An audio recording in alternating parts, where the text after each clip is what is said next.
A lot of information regarding the storm reports that rolled through here, Michael. From Kent to Ottawa and up to Muskegon and Oceana County, that's where the focus was. As the system pushed on shore, that's when it had the most strength. Once it got past I-96, it really did start to fizzle out, and the damage much more scattered, if not isolated, from Allegan County to the south. So let's start with a report that was in parts of Muskegon County. This was right along US 31, that one there just north of Muskegon. What was reported was half of local roads in northern and central Muskegon County were impassable due to fallen trees and power lines. So it wasn't just isolated trees or branches down. This was a widespread thing. We saw it with Sam Lancher there in Muskegon County as well.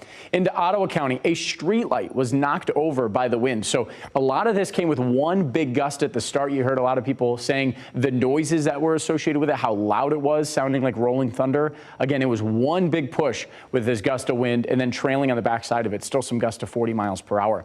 Then we go to Cascade. 2 roofs were damaged by large limbs being down. So this was not just trees in Muskegon County and power lines in Grand Rapids. It was widespread, consistent damage really all the way through, and then weakened as it tracked off to the south.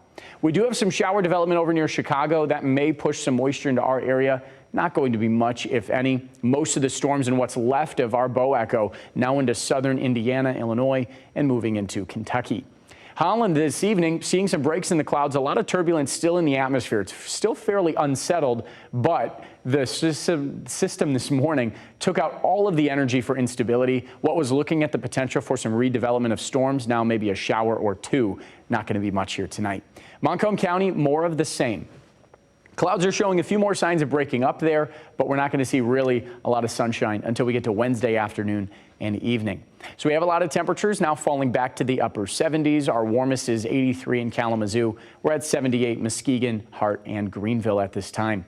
Our dew points are still in the 70s. We don't have relief from this until we get to tomorrow afternoon. We need to get through one more round of showers Wednesday morning until the cold front will finally slide through completely, and that sets us up with much more refreshing air into Thursday, where temperatures will only be back in the 70s.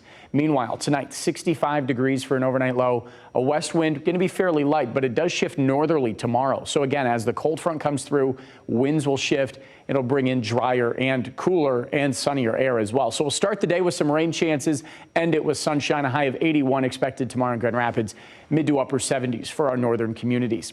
Here's the hour by hour, and there's that chance for a few showers in our communities, especially west of US 131 and south of Grand Rapids. That kind of continues into Wednesday morning as well. Cloud cover is still around 2, but about 3 o'clock, those showers are going to push on through. Sunshine returns for the evening. Should be a nice setup to end Wednesday and kick off Thursday, where highs are going to be in the mid 70s and sunshine, another pleasant day there.